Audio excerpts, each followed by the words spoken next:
Good afternoon and welcome to this week's episode of LevelUp Cyber Live. My name is Tony Bryan, the Executive Director of CyberUp, and I'm your host. And very excited to be joined by Mark Manglicmot today from Arctic Wolf. Welcome, Mark. Hey, Tony. Good to see you. All right. So for those that have tuned in, the subject of the day is SOC 101. So I couldn't think of a better person that I've met over the last several years that know things about SOC. So we're going to jump into that here in a little bit. But I've had the chance of obviously to get to know you over the last 6 to 7 months. Mark has recently joined the CyberUp board. We're really excited to get involved and partner with Arctic Wolf. But for everybody who doesn't necessarily know who you are, Mark, I'd love to take a second, introduce yourself, and how did you get into this space? Yeah, so my name is Mark Manglicmot. I lead service delivery here at Arctic Wolf. I'll tell you the story about how I got into cybersecurity. So I was at Texas A&M on a ROTC scholarship for the U.S. Air Force. My degree was in geographic information science. Think data and maps like Google Maps or election night on CNN, those types of things, or looking to figure out where floodplains are by applying, flood data over maps and things like that. From there, the Air Force decided that I know how to use computers, and so they sent me into communications. And I learned very quickly that I had more of an affinity for the cybersecurity side because I wasn't as interested in like hardware maintenance or things like that. I had a really good commander and boss who told me, Mark, go study this new thing called Security Plus. It's going to be really helpful. He told me this on like a Thursday or Friday. So I came back Monday or Tuesday next week. He's like, okay, boss, I got the certification, sir. What's next? And that sent me off and running. I had the opportunity in the Air Force to help defend satellite control networks, deploy and to defend secure communications back from warfighters back stateside, and ultimately went down to the U.S. Air Force Computer Emergency Response Team, or the Air Force CERT, which is essentially the Security Operations Center of the Air Force. Had the opportunity to do lots of different roles there, from being a crew commander, which is a fancy word for being a shift lead of the group, led the detection engineering team and the sensor maintenance team, and then ultimately led the forensics and incident response teams for the U.S. Air Force, which was centralized for all Air Force operations across the globe. From there, I got to be a consultant and help really big companies design, build, operate security operations centers, and also build their programs, and got the chance to serve as a SOC leader for about 8 different Fortune 500 companies. That led me to where I'm at today at Arctic Wolf, where I get to lead a really talented team to help customers across the globe with 24/7 monitoring, vulnerability management, user awareness training, and incident response.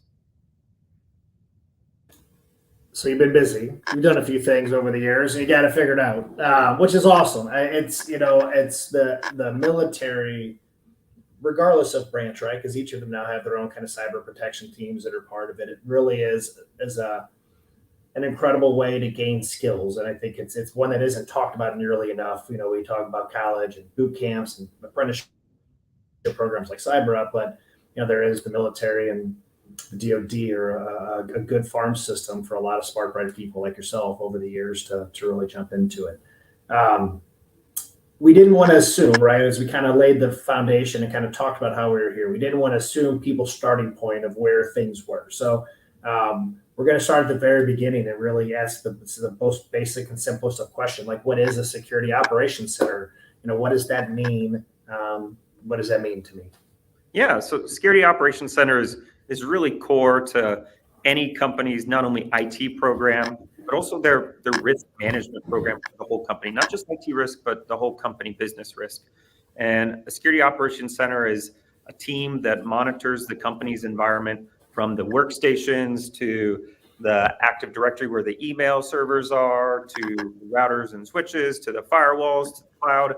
All of the IT assets and user assets and data assets of the company is the team that monitors those to make sure that no bad guys are in there, doing things they shouldn't do. And examples of things that happen are ransomware attacks, data theft, data compromise, insider attacks, and things like that. So there's a tremendous amount of responsibility that goes into a security operations center. And at the core, it's the monitoring piece. And then after that, of course, is the response piece. If there's something that's detected that's kind of gnarly or mysterious or doesn't look like it's the place, they're the team responsible for investigating that and then partnering with both the business and the IT team to clean up whatever that is or play whack-a-mole as I describe it. But a high-performing SOC will go even further than that and figure out ways like this happened once. Let's make sure we're not playing whack-a-mole, but we're solving that root cause issue so that it doesn't have to happen again. And once they get those key components kind of in place, it's very common for them to add on other things and features to it to include vulnerability management, threat intelligence, hunting, and a lot of other things that in that kind of realm of security operations. So it sounds like it's every day is an adventure. You know, what is we'll take a step further. What is your favorite thing about working in a SOC in that type of environment? Like what is, you know, and you've spent a lot of time in your career that way. What has been your favorite part of that role? Yeah. That's a really tough one because there's a lot of things that I love about it. I love that no 2 days are the same. You know, attackers get a vote in what your day is like. And so you never know when you wake up what your day is going to be like or what's going to happen, or is there a new 0 day that pops or things like that. You're essentially, you know, detectives in the digital realm when you're part of a security operations team. So attackers are always, it's spy versus spy. They're always trying to think of one thing that they can do different to evade whatever detections you have. And you have to lay traps and detections to try to catch them. And you want to catch them as early as possible within them getting into your environment to that key data before they get it out or do whatever they're going to do with it. So it's always a game. It's always a mystery. I love how dynamic it is. You know, defenders continue to create new powerful technologies and schemes and things to do to make companies more secure and to enable that security operations team to be more effective. And bad guys are working just as hard so that they can steal information, steal money, and things like that. So that's one thing. And then I really like the type of people that are interested in this type of work because it requires a very inquisitive mind. It requires somebody that's always wanting to learn and grow. And I learn and grow from the team that I work with every day because it's such a broad and dynamic field. I don't think there's anybody that can truly be an expert at all facets of what cybersecurity is because it's such a broad career field. Well, I think for today's conversation, let's kind of cover two fronts here. One, we can talk about the individual side. And then two, I think we go down the company side, right? Because there really are two aspects of it. So we'll start with the people, human side. You know, if I am interested, you know, I'm a student, I want to break into it because SOC and pen testing have been the two most prevalent roles, right? Any person that's come into CyberUp, immediately their first thing they want to do is pen test or SOC because they're the most notable roles. So if I find myself in that shoe, in that kind of scenario, what advice would you give me to start doing today to like better my chances to landing a role in a SOC? Yeah, I would say the very first thing that you can do is go out and learn about your own home network would be an easy thing. There's open source software like Wireshark or other things that you can install. You can just learn about the network traffic that happens in your home. You don't have to do anything nefarious, you don't do anything weird. Just like look at yourself, see what's going on there. Beyond that, you can look at if you have wireless router or other things, technology in your house, like examine what that is. How does it communicate? What's the difference between ports, IP addresses, and some of the keywords there is another thing to do. I would say any projects you can do with like a Raspberry Pi or building something there. There's a lot of home things you can do that don't cost a lot of money that you can just get some basic fundamentals. Beyond that, the Security Plus certification is fantastic. There's a lot of low cost or free resources out there. There's books at the library, there's YouTube videos. Security Plus, I would say, is probably one of the baseline certifications that anybody at entry level would really need to do. Yeah, and I think, I know you spent a lot of time in DoD over the years, and for those looking to break in, and what I've been noticing in articles is that DoD roles have really, with companies starting with some transitions and layoffs for some of these corporations, there's been a resurge of just popularity of DoD roles. Weird how that works when you can't work somewhere else, right? But that Security Plus is such an important part of going into those DoD roles because you're checking boxes on requirements to give you one more leg up on somebody else. Yeah, I would say that entry level jobs for cybersecurity, it can be pretty competitive to get those. So you want to do anything you can to stand out as you're kind of breaking into that career field. So those tips I provided, put those things on your resume. Talk about those. Those are things that'll differentiate you from somebody who's just, applying without having done some homework. Like show you're really interested, show you're passionate, do some hands-on things at home, read blogs, keep up to date with the latest news. There's a news story every day, unfortunately, on something new that's happening in cybersecurity.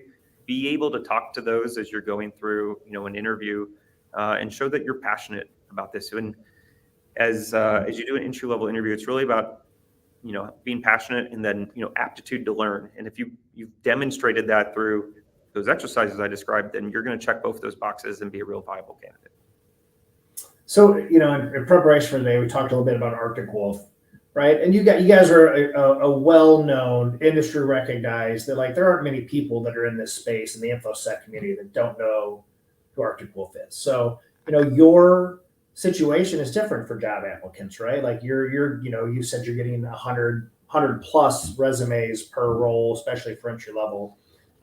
What advice would you give to those folks looking to break in? They're doing those things that you just described, but how do I beat the computer? Or how do I stand out amongst 100 plus people to get you to click my name and ask me for an interview? What I'm about to say is like the ultimate cheat code. It's called networking. Every job that I got from when I left the military, my first one out of the military as a consultant, then where I'm at today, was because of networking and people that I met and I knew.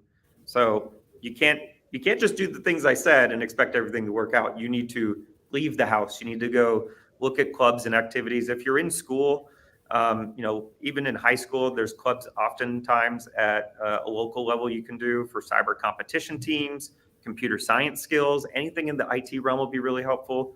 If you're a college student, again, look at the clubs that you have, be a member of those. Even better, step up and be willing to be a leader within those organizations.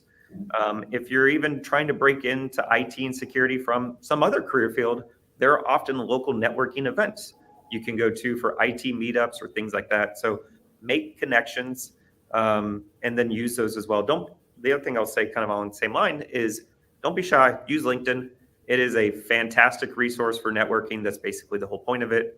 And if you see a role you're interested in, do homework on the company that you're going to apply to. Try to tailor your resume to the role you're applying to. Don't just throw darts, right? Be a little more custom with that approach. And don't be shy about pinging the hiring manager directly if you know who it is, or pinging the recruiting leader directly on LinkedIn as well. And again, showing your interest and excitement and your passion for not only the role, but also the company that you're applying for. I mean, in the grand scheme of internet and AI tools, customizing that resume takes 3.5 seconds to, drop a resume in, customize this to apply for Arctic Wolf. And I'm sure they can pull something in and tailor it pretty quickly.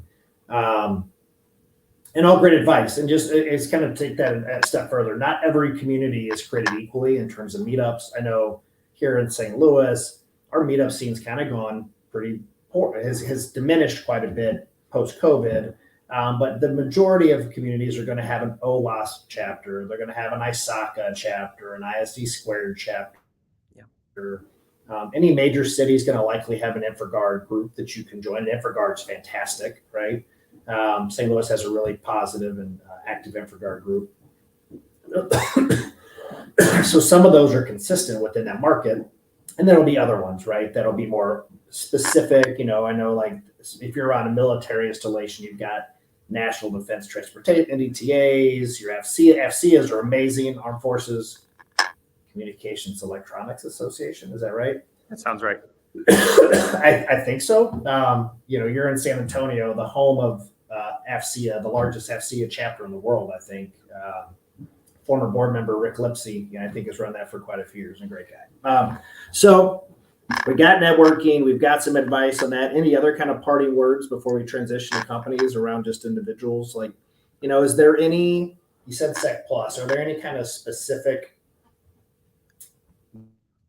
vendor-specific trainings that are out there, classes that are out there that, give you some extra leg up on some things? Yeah, great question. I would say any of them you can do would be helpful because it shows all the things that I just talked about. But the other thing be, if you are able to tell from doing some research into the company that you're interested in, like what IT stack they have, and if you can match that up with some sort of training that you've done, whether it be free, open source, or paid, you're golden for those things.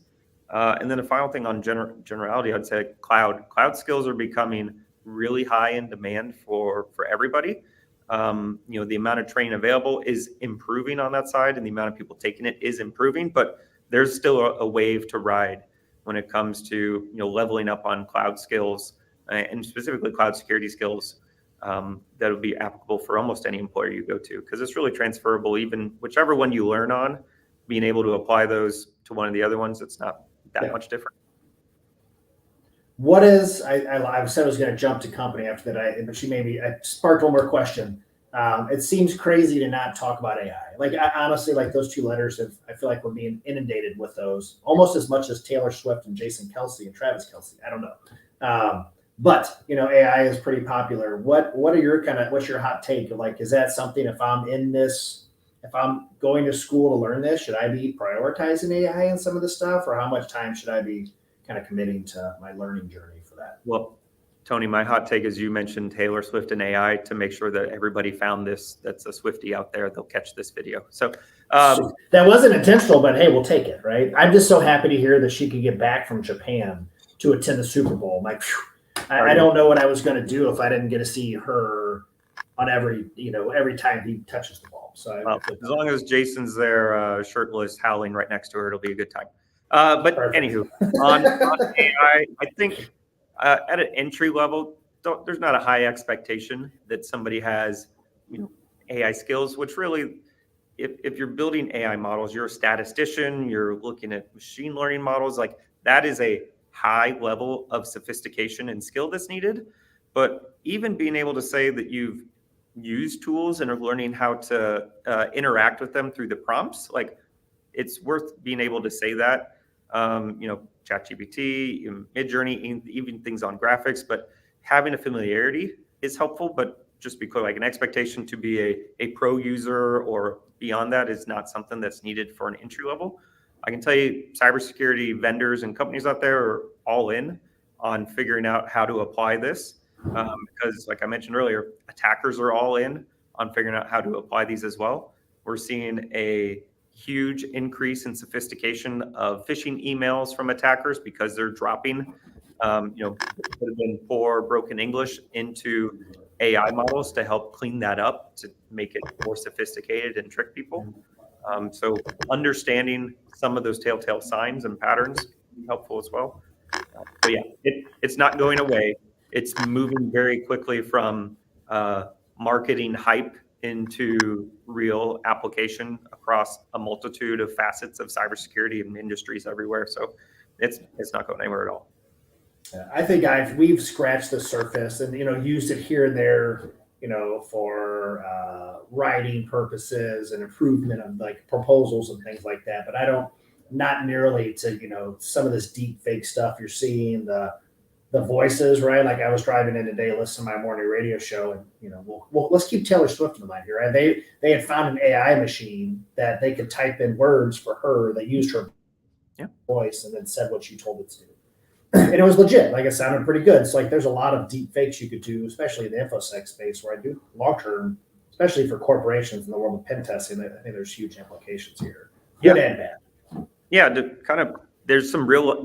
This sounds kind of funny, like impersonating Taylor Swift, but the application of this for cyber is actually really real. So there was an attack that happened last summer on, let's just say, some of the Las Vegas gaming casinos. And the way that cyber attack happened was actually through a phone call into the help desk and impersonating other people, tricking them to do things. If you can level up the sophistication of that by impersonating, say, the CEO of the company or something like that, somebody whose voice has probably been recorded many, many times, that just improves the likelihood of those attacks happening and being successful, which increases how important it is to have a well-run security operations team that can catch those things early, that can look for those types of tricks and know the behaviors that attackers use and try to thwart them. Yeah, and that elevates spear phishing to a whole other level. You know what I mean? And that type of stuff, or just the spoofing. I mean, I know we get spoofed quite a bit, even as small as we are. All right, so let's transition to companies, like, because I know it's a scary part, right? Of like, there's lots of regulations continue to change. The addition of CMMC, greater kind of call for action for critical infrastructure on water treatment plants. I know there's a pretty big incident going on in New Jersey at a school, and they've been down 3, 4, 5 days now for the school. I'm an organization, and I'm not going to go big, right? Like I think of really large companies, and they have their own SOCs, but I'm now small to mid-sized manufacturer. I'm playing around the Internet of Things. I've got cool products. I need to start thinking a little bit more seriously. Like, where do I start, right? Like, how do I determine, do I outsource it? Do I insource it? Like, what's some of the logic there for organizations to start looking at SOC stuff?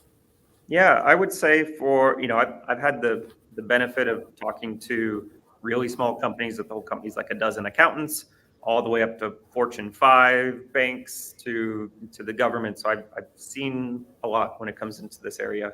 I would say for a smaller company that's beginning to migrate off of just a couple of workstations and a little bit of a network, whether it be virtual or in on site.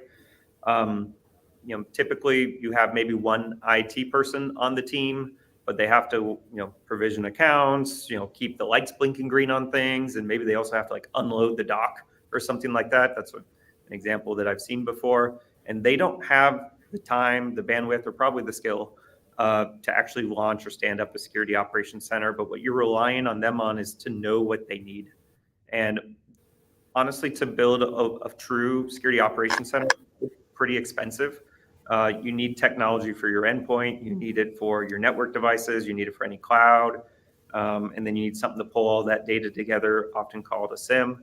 That's not cheap. Then you need a team to monitor it 24/7 because it's not uncommon that attackers are working different hours than you are. And you don't want to allow them to have hours of dwell time or time where nobody's looking at anything on the glass. Let's say they attack you at 5:01 p.m. on Friday, and you don't get in till 8:02 on Monday morning. Like, that's a lot of time, and they can do a lot of damage there. So what I'm seeing, a lot of companies do is look to partner on these things. Cybersecurity, as I describe it, is a team sport.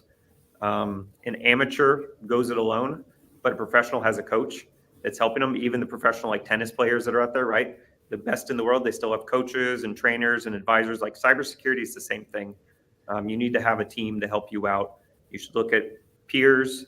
There's information sharing groups based on industry. You should look at, local folks you can talk to about who are reputable companies to work with, and then, partner on things when it comes to both an IT management and the cybersecurity side. That's the fastest path and generally the least expensive way, so that, the person can sleep at night. That's my job. That's the job of my team. We don't sleep at night so that you can sleep at night. So that's kind of the way that I look at it.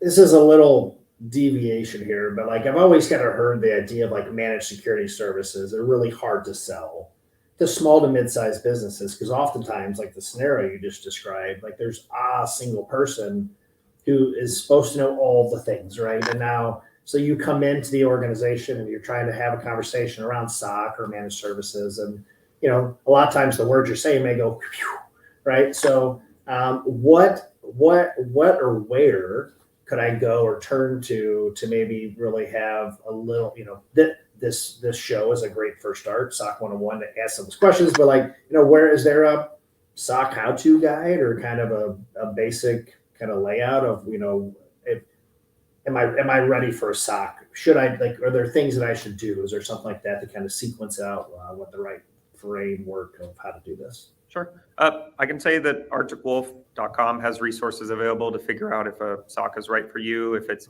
time for you to consider it at all, or if it's something you should do yourself. So feel free to go look there. There's also many other ones out there not associated with the vendor that people can look at.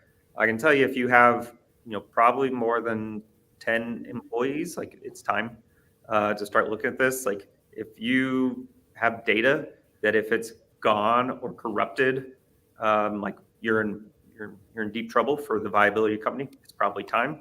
If you have enough financial resources that there's a way that somebody could inadvertently or advertently make them disappear from you, like it's probably time. So it's one of those things, like if you have that little voice in your head or on your shoulder saying like, is our cybersecurity good enough? Like even if you're even asking it, it's not. And you need to look into doing something here. If you're using a managed service provider for your IT stuff already, they're a great place to start. They can usually find a way to help guide you to what's a good solution that'll integrate well with what you already have. Do you find that a lot of the new, because there's a lot of new regulations coming out, right? There's mandates for board seats to have security training. It's a security person. Does that change the pace in which SOCs are created for organizations, or in which SOCs contract with organizations to do that kind of stuff, just to increase vigilance, to be more hyper vigilant in some of those areas? Yeah, for this change you're referring to, or that's on the way, public companies have to have cyber expertise on their board. I think that helps raise the conversation from being just an IT conversation to being a business risk conversation, which is really important because almost all commerce is done some way online. So I think this is a really good change, I think, for not only the security industry, but for the viability of companies for a long time to come. I think what it's going to lead to is, with that conversation being elevated, the way that it used to be viewed in a lot of companies was, this is not something that generates revenue for the company, so we're going to do just as little as we need to get by, and we're going to accept other types of risk, or we're going to look at cyber insurance. So it was a combination of, remove the risk, accept the risk, and then try and offload the risk to other places. I think what this change is doing is we're still figuring out like what's the right balance of percentage within those buckets. There used to be a lot more of just kind of accept or ignore that type of risk, but that's going away with this change, and also with all the frameworks that are becoming more robust and elevated within the board discussions. I've never done this homework or research. I'd be curious to what, we put 100 companies, small to medium-sized companies, in a room and took a survey. What do you think the percentage is around organizations that have started to do a cybersecurity plan, or how many who have not?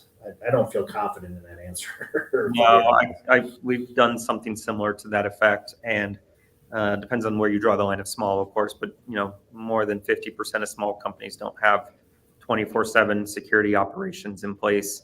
That's part of why we're talking today. Like, if you're looking to break into cybersecurity and into security operations, like, it's coming.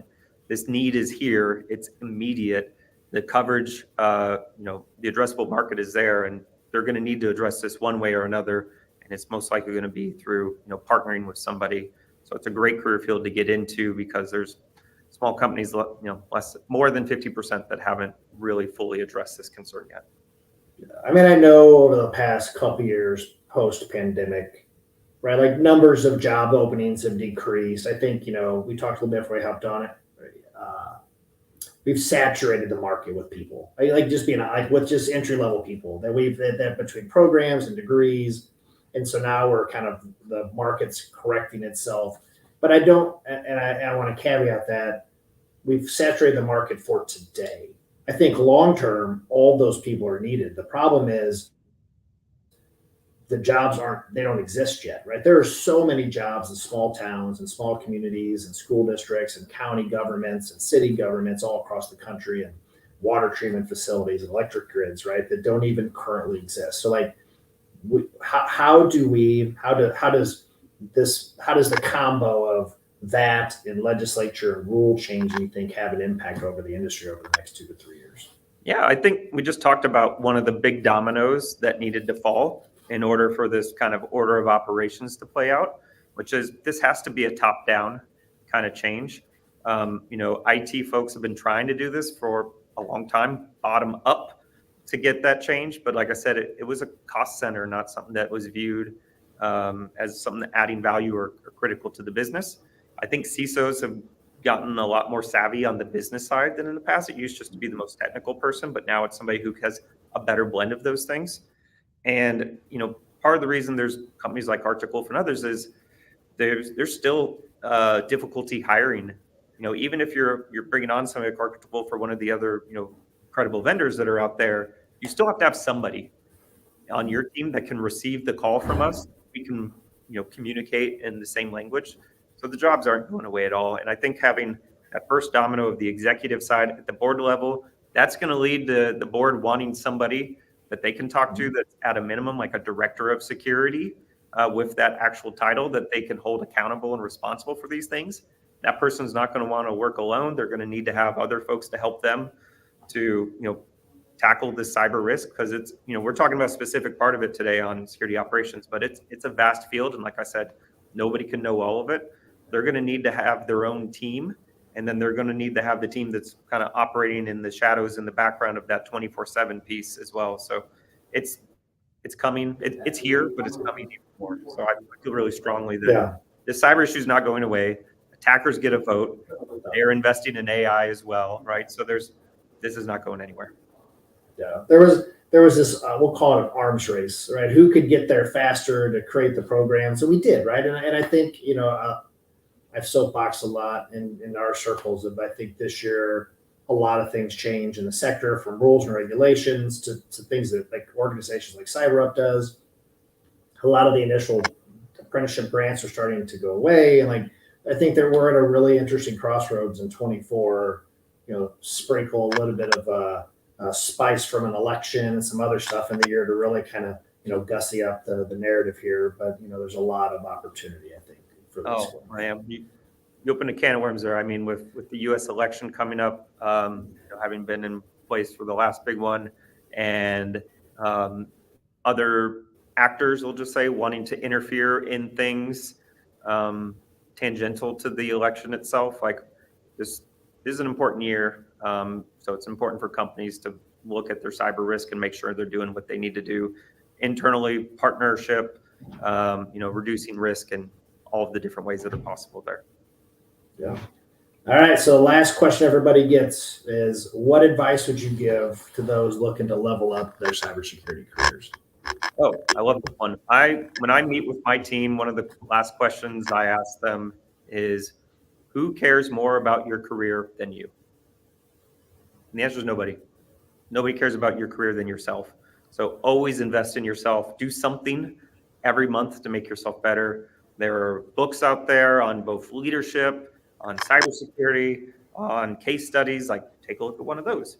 There's podcasts to the same effect. Listen to one of those. There's news articles that are out there. There's courses you can take. There's certifications you can earn. You can go to school. Like, there is a almost unlimited amount of knowledge in this day and age, and a lot of it on cybersecurity. So I would say get started and make it a goal to do something to invest in yourself from a leadership side, cybersecurity side, work-life balance side, whatever it is, to do something every single month to level yourself up. Pretty good advice, by the way. I think a lot of people, they check a box, they go to school, they get their degree, and they're like, I'm good. I did my part. I did what I was supposed to do, and they kind of move on. And you and I both, though, right? Like this moves so fast, and you got to constantly be doing it. And there's too many free tools that exist out there that you can go find things. But yeah, great training, great YouTube videos, all those things. Yeah. Take advantage. Yeah, but Mark, I appreciate your time. I'm gonna thank you for today, but also thank you for what you'll do with us in the future. I'm sure, if somebody has additional questions and want to learn some things, you've got a great team that would help you. I'm sure you answer questions as well. But just great advice. SOC is just a topic that continues to learn and grow, and people just always want to know more, right? It is an area of interest. So for those that tune in, thank you as always for joining the show. Appreciate the questions that came in today, and just the advice. And again, Mark, thank you so much, and see you guys next week. Thanks, Tony. Thanks, everybody. Have a great day.